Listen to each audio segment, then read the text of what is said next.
Glória a Deus. Deixa o povo sentar. Vai ser rapidinho. Esse culto é bem mais rápido.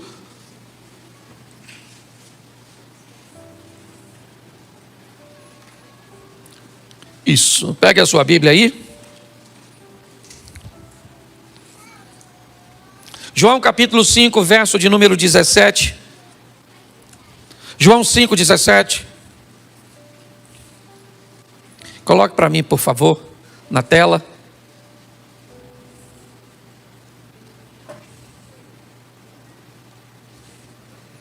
Diz assim a palavra do Senhor. João capítulo 5, verso de número 17. Isso. É João 5. Aí é João 1. Isso. Por isso que a Bíblia de papel é bom, tá vendo? Porque provavelmente você já achou. Amém? Isso. E Jesus lhes respondeu: meu Pai trabalha até agora e eu trabalho. Meu Pai trabalha até e eu trabalho. Meu Pai trabalha até e eu trabalho. E eu trabalho. E eu trabalho. Glória a Deus. Isso, o povo precisa trabalhar. Certo? Bom, inúmeras vezes quando você vai olhar Deus chamando pessoas, dificilmente você vai ver Deus chamando alguém que está à toa. Me parece que na ótica de Deus, quer que algo seja feito, peça a alguém que está ocupado. Porque se alguém está desocupado, alguma coisa tem. Ele pretende chamar Moisés para libertar o povo. E Moisés está trabalhando quando tem a visão da sarça. Ele pretende chamar Gideão, ou um libertador, para libertar o povo dos midianitas. E ele pega um cara que está malhando o trigo no lagar. Ele quer um rei para Israel. E tanto Saul está procurando, né, os animais de seu pai, quanto Davi está trabalhando. Aliás, quando Samuel chega na casa de Jessé para ungir o rei, o único filho de Jessé que está trabalhando é Davi. E Deus disse: ó, ninguém come nada antes do trabalhador chegar. Mas hoje eu quero falar de Eliseu. Um indivíduo que foi chamado, é verdade, para substituir nada menos, não vou dizer substituir, mas para dar sequência ao trabalho, né, ao ministério de Elias. E ele também estava trabalhando. E hoje eu quero te mostrar que a vida, inevitavelmente, ela vai requerer de você esforços, posicionamentos, ações, que vão gerar para você resultados. Muitas vezes, as pessoas ficam buscando resolver alguns problemas, mas não vão na fonte do problema. Então acabam vivendo apenas paliativos e muitas vezes vivenciando ciclos. A vida de algumas pessoas parece um looping.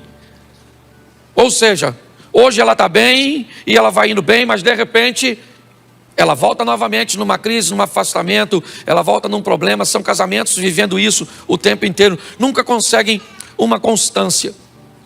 E eu quero mostrar hoje, na trajetória do profeta Eliseu, como as coisas aconteceram e pegar alguns exemplos para aplicarmos no nosso cotidiano. Deixa eu te explicar, quando nós queremos que alguns princípios bíblicos, eles se cumpram na nossa vida, o mundo espiritual, apesar da palavra ser poderosa, e nós aprendemos isso e muito, que há poder na nossa palavra, o mundo espiritual, ele não respeita simplesmente o que nós falamos, o mundo espiritual respeita o que nós fazemos. Eu não sei se você lembra, quando alguns tentam expulsar um demônio utilizando a metodologia do apóstolo Paulo, eles ficaram olhando como Paulo expulsava um demônio, e quando um demônio apareceu, eles usaram o mesmo método de Paulo. E o demônio disse para eles: Paulo, eu sei quem é. Aquele que Paulo diz, eu também sei. Mas e vocês? Quem vocês são? Então é muito importante você e eu entendermos que a nossa vida está aguardando decisões, posicionamentos, posturas, que podem nos levar para um lugar. Como eu sempre digo, futuro para nós não é um tempo, futuro para nós é um lugar. E para que lugar eu estou indo? Basta eu olhar o que eu estou fazendo, como é que eu estou me posicionando. Quando nós vamos olhar para Eliseu, eu vou pegar desde o momento que ele aparece, vai ser rapidinho, 5 tópicos, bem rapidinho, para que você entenda. Eu só preciso que coloque aqui, nós estamos com algum problema aqui? Não? Não? Então vamos lá, primeiro livro dos Reis, capítulo de número 19, verso de número 19. Primeiro livro dos Reis, capítulo 19, verso 19. Partiu, pois, Elias dali e achou a Eliseu, filho de Zafate, que andava lavrando com 12 juntas de bois adiante dele. Ele estava com a 12ª. Elias passou por ele, lançou a sua capa sobre ele. Põe o 20. Então deixou ele os bois, correu após Elias e disse: deixa-me beijar meu pai e a minha mãe, então eu te seguirei. E ele disse: vai e volta, porque te tenho eu feito. Por que te tenho eu feito? Vamos lá. Deixou os bois. Isso aí. Voltou, pois, atrás dele, tomou as juntas de bois, os matou, e com os aparelhos dos bois, cozeu as carnes, deu ao povo, comeram, então se levantou, seguiu Elias e o servia. Preste atenção. Esse é o momento que o nome de Eliseu aparece na Bíblia, pela primeira vez. O momento em que Elias entra no campo que Eliseu está trabalhando, e Eliseu vai receber, o chamado ministerial. Mas preste atenção, quando ele recebe o chamado, ele tem o que Deus deu para todo mundo: livre-arbítrio. É importante nós entendermos isso. Eu expliquei isso num videozinho meu do Instagram, deixa eu só pincelar um pouquinho nisso. Cuidado para não, na hora do evangelismo ou na hora do confronto, não ensinar pessoas de forma errada. Todas as vezes que você disser que Deus proibiu alguma coisa de ser feita, entenda, se Deus proibiu, Ele é o soberano. Se Deus diz que o homem não pode fazer, o homem não faz, mesmo que tente. Porque Deus é soberano. Uma coisa é o que Deus diz que não pode, outra coisa é o que Deus diz que não deve ser feito. Cuidado para não misturar isso. Deus diz: o homem não vive para sempre. Tenta. O homem é obrigado a envelhecer. Ele pode acessar métodos, ele pode acessar produtos que inibam, que diminuam o envelhecimento, mas ele não pode anulá-lo. Deus disse: o homem não vive sem oxigênio. Tenta. Deus disse: o homem não vive embaixo da água, o homem não voa. Ele pode construir equipamentos para voar, mas tudo aquilo que Deus disser que o homem não faz, o homem não faz. Qual é o problema? É o livre-arbítrio. É aquilo que Deus diz que o homem não deve. O homem pode matar, sim ou não? Sim ou não? Claro que pode, porque se ele não pudesse, ele não matava. Ele pode roubar? Ele pode fazer o que quiser com o corpo dele? Claro que pode. Ele não deve. Esse é o grande problema. Nós precisamos entender que o que Eliseu vai receber no campo que ele trabalha é o que eu recebi um dia, aliás, o que eu recebo todos os dias: o direito de decisão. Elias passa no campo onde Eliseu está trabalhando e convida Eliseu a deixar tudo aquilo e seguir-te. Nesse momento, Eliseu tem o direito, porque presta atenção, decisão é sua. Deus não decide por você, seus pais não decidem por você, seu cônjuge não decide por você, o pastor não decide. A decisão, ela é sua. Você precisa entender isso. Tudo começa com decisão. A história de Eliseu é quando Elias entra no campo e diz para ele: Deus está te chamando. E ele poderia dizer: não vou, pode ir embora que eu vou continuar aqui com a minha vidinha. E ele tinha todo o direito de escolher isso, e ele poderia arcar com aquilo que escolheu. Se você não conhece a história, vai ver a história de um camarada que pede para não morrer, quando Deus disse que ele deveria morrer. E você vai ver qual foi as dores que Ezequias viveu, que não precisava ter vivido, no período de 15 anos que ganhou de vida. Talvez quando você lê isso, você vai falar assim: caramba, esses 15 anos de Ezequias foi para ele uma maldição, ao invés de uma bênção. Porque Deus sabia o que estava fazendo. Quando nós olhamos para esse momento, o que nós vamos ver é que quando Eliseu decide ir, ele vai até Elias e diz: eu vou, mas eu não vou de qualquer jeito. Eu decidi ir com o Senhor, Mas se é para eu ir, me deixa em casa, porque eu vou beijar meu pai e a minha mãe. Se é para eu ir, aguarda um pouquinho, porque eu vou matar meus bois. Eu vou pegar aquela estrutura de madeira que une os bois e vou fazer uma fogueira.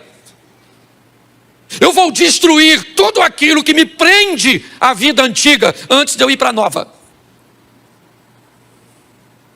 Eu não sei se você já ouviu falar de uma batalha, né, de Siracusa, uma batalha contra Cartago, onde assim que as tropas descem para uma batalha, o capitão manda incendiar todos os seus navios.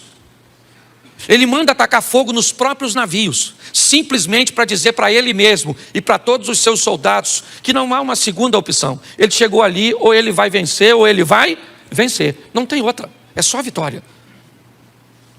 Quando nós queremos mudar de vida, o poder de decisão foi o que fez Ruth e com Noemi, foi o que fez Daniel mostrar quem era Deus na Babilônia. Todas as pessoas que estão decididas, o poder de decisão, certo? Quando nós lemos o profeta Daniel, o texto diz, e Daniel decidiu no seu coração não se contaminar. Quando Noemi viu que Ruth estava totalmente decidida, parou de interpelá-la. Todas as vezes que o mundo, a vida, entende que você decidiu, ela sabe que a sua vida vai para a próxima fase. Quando nós olhamos Eliseu, o que ele faz? A história dele começa com a força da sua decisão. Eu mato os bois para quê? Porque eu não vou voltar mais. Vou beijar meu pai e minha mãe e vou dizer, nunca mais eu pego no arado, nunca mais eu vou voltar à minha vida antiga, porque Deus está me chamando para uma nova vida e essa antiga não me cabe mais. Você sabe qual é o problema? Muitos de nós deixamos um ambiente seguro. Tentamos levar uma nova vida com velhos amigos, com velhos hábitos, com uma velha postura. Inevitavelmente, nós não vamos obter êxito. Sabe por que a Bíblia diz que é melhor você ser frio ou quente, mas você não pode ser morno? Porque nada atrapalha mais o evangelho do que um crente morno. Se o cara está dentro, ele está dentro. Se ele está fora, ele está fora. Mas se ele está dentro de qualquer jeito, ele atrapalha o sistema. Ele joga contra. A história de Eliseu começa com uma decisão. E a decisão dele é o seguinte: o que me prende à vida antiga? Meus bois e esse arado. O que eu faço com ele? Eu mato, dou uma festa e mostro para todo mundo que essa vida antiga não me cabe mais. Acabou. Vocês estão me vendo pela última vez cuidando de um arado. Eu estou indo para a próxima fase. Nós precisamos tomar essa postura de decisão quando vamos andar com Deus. Abandonar a vida antiga e dizer, não me cabe mais. Esse tipo de comportamento, esse tipo de amizade, esse tipo de negócios, isso não cabe mais, não me pertence, não faz parte mais do meu mundo. Mas isso é uma decisão que você tem que tomar. Provavelmente ela não vai ser fácil, por quê? Porque ela vai depor contra você. Você vai ter contra você diversos argumentos, sejam eles financeiros, sejam eles emocionais. Inevitavelmente. Só que é você que decide. A história aqui começa com uma decisão. O próximo passo, segundo livro dos Reis, capítulo 2, verso 1. A segunda etapa da vida de Eliseu. Segundo livro dos Reis, capítulo 2, versículo de número 1. Sucedeu, pois, que havendo o Senhor de elevar a Elias num redemoinho, ou um redemoinho ao céu, Elias partiu com Eliseu de Gilgal. Presta atenção. Elias está agora indo para a fase final de seu ministério. E o ponto de partida era Gilgal. Eu gosto dessa cidade. Coloca para mim, por favor. Josué capítulo 5, verso 8. Só para me mostrar para vocês o que significa a palavra Gilgal para o povo, para Eliseu. Isso. E aconteceram que, acabando de circuncidar toda a nação, ficaram no seu lugar no arraial até que sararam. E disse mais o Senhor a Josué: hoje revolvi de sobre vós o opróbrio do Egito, pelo que o nome daquele lugar se chamou Gilgal, até o dia de hoje. Estando, pois, os filhos de Israel alojados em Gilgal, celebraram a Páscoa. Presta atenção: Gilgal, Páscoa; Gilgal, circuncisão. Para um judeu, duas coisas que têm o significado de aliança. O ponto de partida depois de uma decisão, eu vou deixar a vida para trás, é uma aliança. Quando nós falamos de casamento, nós dizemos que casamento é duas coisas. Uma, ele é um contrato. E segundo, ele é uma aliança. Como contrato, ele pode ser reincidido. Como aliança, não. A próxima fase da vida de Eliseu, o que é? É uma aliança. Ele vai assumir um compromisso com aquilo que ele pretende fazer. É um caminho que para ele não tem volta. É dali e para frente. A história dele caminha com um novo comportamento, com uma nova visão, com uma nova mentalidade. Por quê? Para Eliseu ele não tem mais para onde voltar. E se não der certo, eu volto para os meus bois. Eu não tenho mais bois. E se não der certo, eu já dei uma festa de despedida e disse para todos os meus amigos que aquela vida não me cabe mais. Quando eu decido me aliançar, inevitavelmente, a minha vida, ela não tem mais retorno, não dá mais. Agora é apenas uma direção, é para lá que eu vou, Cristo é o meu Senhor, obedecer é a minha razão, é para lá que eu estou indo, 1000 cairão ao meu lado, 10.000 à minha direita, mas eu não vou ser atingido. Eu vou olhar tudo isso e sei em quem tenho crido, a vara e o cajado do Senhor é o que me consola. Eu sei o que eu estou vivendo, aquele que há de vir virá. Não interessa se as coisas estão acontecendo a meu favor ou contra, acabou. Para mim não interessa se quem desvia é o fulano, é o ciclano, se o outro adulterou, se fulano está roubando, se aconteceu isso, se minha mulher me trai, se meus filhos se perdem, se acontece isso, se eu perco tudo que eu tenho. Não acabou, é uma aliança. Eu assumi um compromisso com Deus. É uma aliança que não tem como quebrar. Hoje está tudo muito condicional, sabe? Depende, tudo é relativo. Depende muito, sabe? Quais são as variáveis? Não, querido. O que Eliseu faz é uma aliança. Gilgal traz a representação de uma aliança. Circuncisão e Páscoa, ok? É aquilo que Davi olha quando vai enfrentar o gigante. Todo mundo está olhando para o gigante. Davi olha para a circuncisão. Todo mundo tem medo do gigante. Ele é grande, ele está bem armado, ele é poderoso. Nossa, ele é um perigo. Davi diz: quem é este incircunciso para desafiar o exército do Deus vivo? Eu vou matar ele. Por quê? Porque ele é forte, grande, mas eu tenho aliança com o Todo-Poderoso. Pessoas que têm alianças, elas vivem de forma diferente. Seu ambiente de fé é mais seguro. São pessoas que sofrem, é verdade. São pessoas que muitas vezes perdem, porque sofrimento e perda fazem parte da vida. É assim que funciona. As pessoas aliançadas, você pode notar, aconteça o que acontecer, ela está firme. Não interessa se ela está... Eu me converti em 1992. 1992. E pode dizer para você, até aqui me ajudou o Senhor. Eu nunca me desviei, nunca me envolvi num escândalo, nunca fiz nada, porque eu fiz uma aliança. Eu não tenho para onde voltar. Em 1992 eu deixei todos os meus amigos, eu parei de beber. Eu parei de fazer uma série de coisas. E as pessoas ficavam olhando e diziam assim, é só uma questão de tempo até ele voltar atrás. O que eles não sabiam é que eu tinha matado meus bois e eu não tinha para onde voltar. A sua vida está esperando você tomar uma decisão. Que decisão é essa? De fazer uma aliança. É isso que Eliseu faz. Gilgal é o ponto de partida. Eu me aliancei.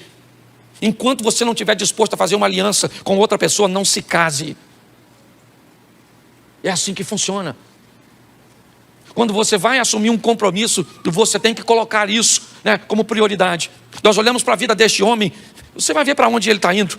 Bom, então eu já falei com você que a coisa começa na decisão e agora passa pela aliança. Vamos ver o terceiro ponto.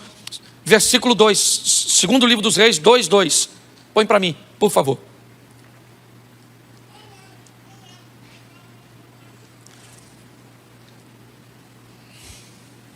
Nos diz assim: e disse Elias a Eliseu, fica aqui, deixa por aí, por favor, porque eu vou usar para me ajudar. Disse Elias a Eliseu, fica aqui, fica aqui, fica aqui. Uma das frases que Eliseu vai ouvir o tempo inteiro nesse texto é fica aqui, fica aqui, fica aqui. Ou seja, o tempo inteiro você vai ver uma solicitação. Não continue andando, paralise, interrompa a sua trajetória, não vá para o próximo ciclo, não vá para a próxima fase, porque me parece que é isso. A Bíblia diz, conhecer e prosseguir e conhecer. Você vai viver de glória em glória, você vai viver de fé em... O que é isso? Isso são mudanças de ciclos. E o tempo inteiro a vida vai querer te paralisar, amigos vão querer te paralisar, sentimentos vão querer te paralisar. Elias disse a Eliseu, fica aqui, porque o Senhor me enviou a Betel. Porém Eliseu disse: vive o Senhor e vive a tua alma, que eu não te deixarei. E foram para Betel. Betel, na verdade, tem a tradução de casa do pão, casa de Deus. Eu queria que você entendesse que Betel é local de resistência, porque viver com gente, viver na igreja, é desafiador. Dos 10 mandamentos, 7 são direcionados para relacionamentos. Ame o próximo como a ti mesmo. Ame o próximo como? Ame o próximo como? Nunca mais do que você. Me parece que é meio que ame o próximo e ame você. Ame o próximo e ame você. Nunca ame você mais que o próximo, nem o próximo mais que você. Ah, pastor, eu não consigo amar o próximo porque eu não me amo. Então vai para o Novo Testamento e aprenda o que Jesus disse. Ame o próximo como Cristo amou a igreja. Se você não tem base de amor, pega o de Cristo. Mas você é obrigado a amar. É assim que funciona. Quando nós vamos olhar aqui, nós vemos resistência. Porque para viver na igreja, igreja, ó, preste atenção. Tem gente boa, tem gente ruim. Tem gente que não fala nada e tem gente que fala tudo. Tem gente que paga os outros, tem gente que não paga. Tem gente que fica de olho nos outros, na mulher dos outros. Tem ou não tem? Tem mentiroso, tem fofoqueiro, tem tudo. Tudo. Pastor, por que o senhor não exclui tudo? Porque senão fica vazio. Se nós expulsar todo mundo, como é que vai fazer? Deixa eu te falar uma coisa. Segundo Jesus e a Bíblia, o lugar de gente ruim é na igreja. Fulano, pastor, o senhor sabe que aquele irmão que vem todo culto fuma? Sei. E ele diz que é membro? Diz. Ele é membro? Acho que não, mas não fala para ele não. Porque de repente ele pode ir embora. Mas não é melhor ele ir? Ele não defama, não. A igreja é um rio de água viva. A igreja é do Senhor. Ninguém defama a igreja. Não, ela pode até ficar só se não houver postura e posicionamento. É assim que funciona. Ah, a pessoa tem que parar de mentir para aceitar Jesus. Não, ela tem que aceitar Jesus mentindo. E aí o Espírito Santo vai falar: ô, Pinóquio, de uma figa, muda de postura. Entendeu? O cara tem que... Ela é mulherenga e vem para a igreja. Deixa o cara aí. Não pode vir uma mulher que ele entra em modo conquistador, já viu? Tem uns irmãos na igreja assim. E olha, uma mulher faz assim, ó. Ele tá assim, ó. Mostra o relógio, sacode a chave do carro, estufa o peito, parece um sabiá. O que é isso? Modo conquistador. Se essa pessoa... Gente, deixa a turma aqui. Se não mudar aqui, vai mudar. Onde? A psicóloga está morrendo de rir, porque já identificou 200. Igreja, presta atenção. Primeiro, decisão, depois aliança. Terceiro, resistência, meu filho. A chapa é quente, o bagulho é doido. Você lida com gente que diz que você é uma bênção e ali fora está descendo o sarrafo em você. Irmão, a paz do Senhor. E você? E você? A paz do Senhor, querido. Você não sabe se você é cínico, se você é amoroso. Você não sabe quem você é. Porque tem que ser resistente, tem que ser. Senão, vá para o inferno. A chapa é quente, meu filho. Eu gosto de Eliseu porque tem que passar por Betel. Casa do pão, casa de Deus. Lugar de desafio. Gente que era para trabalhar no mesmo propósito. Tem inveja de quem está fazendo? Onde já se viu isso? Você está fazendo. Pastor, viu a pessoa que estava ali limpando o banheiro? Não é função dela. E não estava limpando? Ah, mas eu acho que tinha que ter uma autorização. Para passar um pano na urina? Precisa não. Deixa sem autorização mesmo. Você está rindo, mas é difícil, desafiador. Se você não se preparar, você não fica em igreja nenhuma, porque todo lugar tem. E qual é o lugar que mais tem? Aqueles que pensam que não tem. Lá que está o maior foco. Porque quando as pessoas sabem que tem, elas procuram mudar de vida.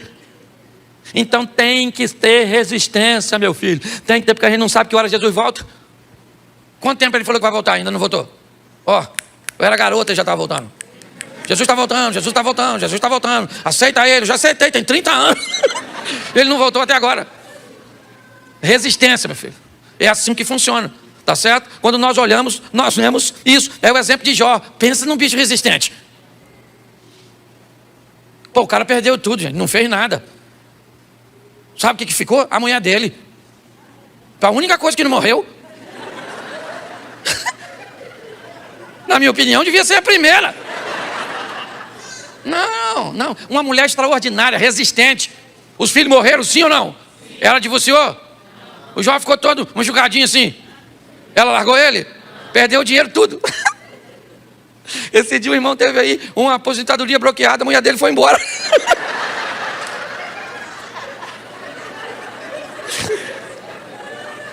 Oh, meu Deus, me dá sabedoria para ser pastor. Eu vejo cada coisa que até Deus duvida. Estou falando sério, resistente, certo? Jó perdeu tudo, estava lá, não pecou, porque tem que ter resistência, meu filho. Vai andar com Deus, o negócio é desafiador.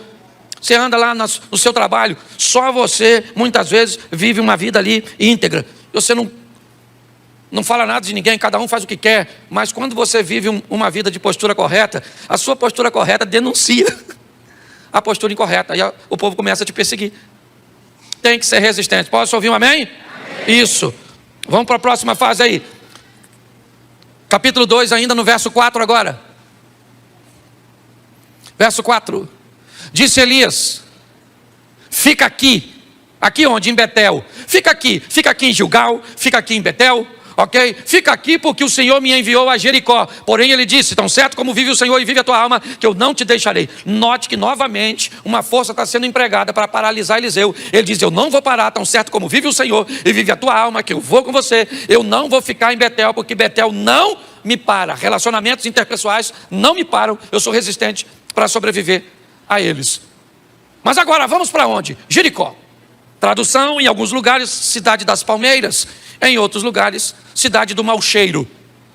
Comércio de rua, muros altos, pouca circulação. Provavelmente o cheiro não era dos mais agradáveis naquele ambiente. Basta você passar perto de uma barraca de peixe, muitas vezes, né? No final do dia, depois de uma feira. É só para você ter mais ou menos um entendimento. Mas se Jericó era conhecida como cidade das palmeiras porque tinha por fora, ela é conhecida por cidade mal cheirosa pelo que tinha por dentro. Me parece que agora, depois da resistência, eu vou ter que sobreviver à hipocrisia, ao comportamento de não querer vender uma aparência para os outros que não reflete uma realidade do que eu vivo. Esse é o grande problema. Muitas pessoas muitas vezes não mudam porque não pode tratar o mau comportamento, porque as pessoas não podem saber que ela tem aquele comportamento incorreto. Então ela não pode tratar, porque às vezes tem um cargo na igreja, e se alguém souber que ela tem aquele comportamento incorreto, ela pode perder o cargo. Então para ela o cargo é mais importante que a salvação. Ela então acaba vivendo uma vida de hipocrisia. O hipócrita, normalmente ele tem uma questão muito peculiar. Ele precisa acusar os outros, porque todas as vezes que ele acusa os outros, inevitavelmente ele está defendendo, né, uma imagem de que ele cumpre aquilo que ele acusa. Certo? Ele tem que chamar a atenção para um outro lugar que não seja a vida dele. Então ele olha para alguém que usa uma roupa indevida, para alguém que posta alguma coisa na internet indevida, para alguém que faz um comportamento indevido. Por quê? Porque chamando atenção para os outros, ele consegue guardar a aparência dele. Muitas vezes há uma promiscuidade por detrás de um puritanismo. Porque eu defendo o puritanismo, mas na verdade eu estou envolvido numa pornografia. Mas eu então começo a chamar a atenção, né, de comportamentos de outras pessoas. O que é isso? A vida de Eliseu também passa por Jericó. Aquele local onde a aparência fica para trás. Nós temos que tomar muito cuidado com isso. Trate suas debilidades. Quem trata suas fraquezas não vai ser exposto a fracassos. Quem tem coragem de dizer ou falar de suas debilidades não vai vivenciar escândalos. Cuidado com isso. A Bíblia diz que tudo que está em oculto, uma hora vai vir à tona. Entenda bem, o diabo manda fazer, mas não guarda segredo. É assim que funciona, certo? Você quer ver uma questão de aparência? Para me fechar essa parte, Jesus vem andando de longe, vê uma figueira cheia de folhas. O que a figueira parece? Que tem fruto. Então, como ela tem a aparência que tem fruto, Jesus vai até ela para buscar fruto. Mas pastor, o texto diz que não era tempo de fruto. Se não era tempo de fruto, aquela figueira não podia estar cheia de folhas daquele jeito. Quando ela está, no comportamento produtivo da figueira, quando ela estava daquele jeito, ela não era a única figueira em Israel. As outras figueiras estavam todas sem folhas.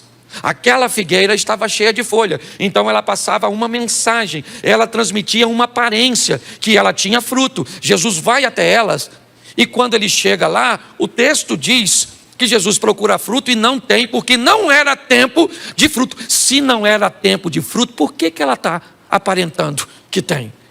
Jesus disse, então a partir de hoje, ninguém vai comer mais fruto de ti, porque quem quer viver de aparência vai perecer. Encare sua realidade, suas debilidades, suas fraquezas, se fortaleça. É isso que a Bíblia...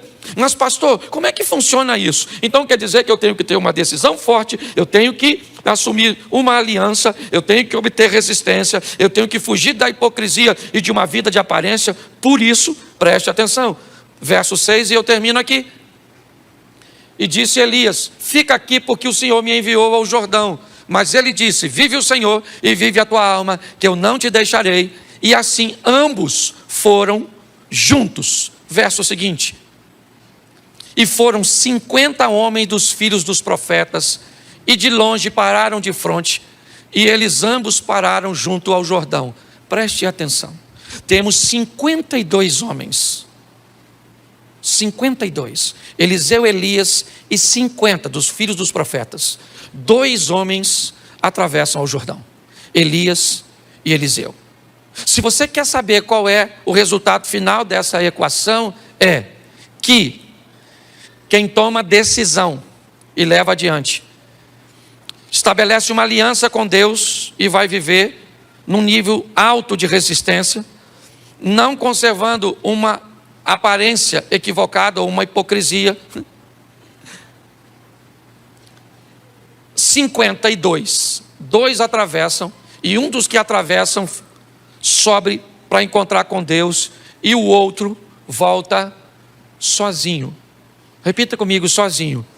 Entenda uma coisa, a caminhada com Deus, de quem decide, faz aliança, tem resistência, certo? De quem foge da aparência, é uma vida solitária.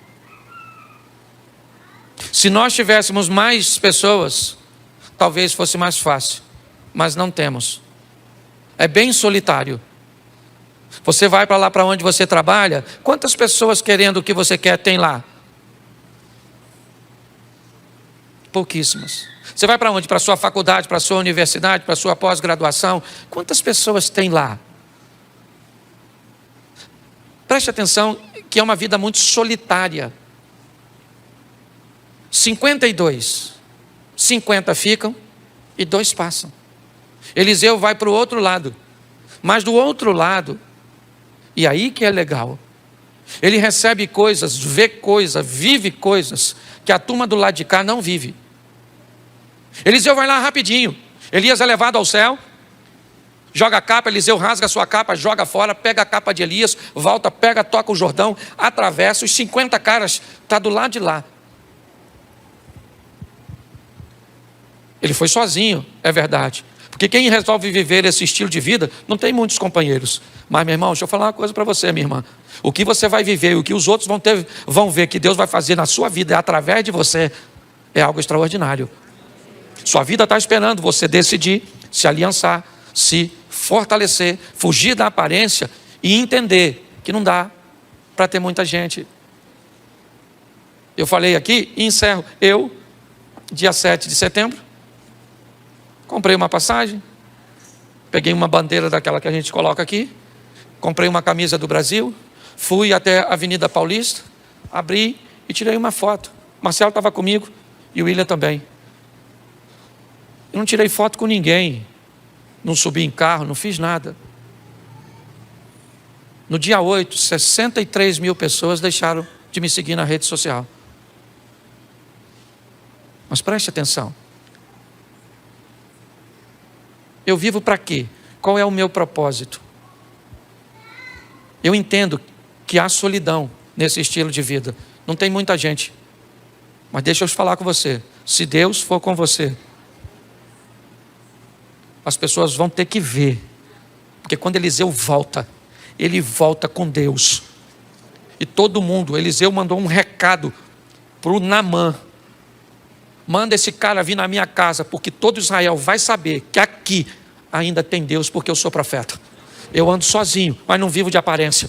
Sou resistente, é assim que funciona. Tenho aliança e decidi viver com Deus. Fique de pé.